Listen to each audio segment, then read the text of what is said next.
National council of educational research and training వివాదంపై కేంద్ర ప్రభుత్వం స్పందించింది. ఎన్సీఈఆర్టీ 8వ తరగతి సిలబస్లో న్యాయ వ్యవస్థలో అవినీతి అంశాన్ని ప్రవేశపెట్టింది. ఇది తీవ్ర వివాదానికి దారితీసింది. దీనిపై సుప్రీంకోర్టు తీవ్ర ఆందోళన వ్యక్తం చేసింది. ఈ నేపథ్యంలో కేంద్ర ప్రభుత్వం స్పందించింది. వివాదాస్పదమైన ఆ అంశాలను తొలగించాలని నిర్ణయించినట్టు తెలుస్తోంది.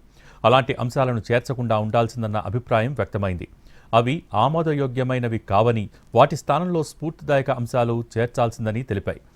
8వ తరగతి విద్యార్థులకు న్యాయ వ్యవస్థలో అవినీతి గురించి ఎన్సీఈఆర్టీ బోధిస్తోందని senior lawyer Kapil Sibal Supreme Court దృష్టికి తీసుకెళ్లారు. దీనిపై సుప్రీంకోర్టు తీవ్రంగా స్పందించింది. న్యాయ వ్యవస్థ ప్రతిష్టకు భంగం కలిగించే చర్యల్ని సహించబోమని చీఫ్ జస్టిస్ సూర్యకాంత్ స్పష్టం చేశారు.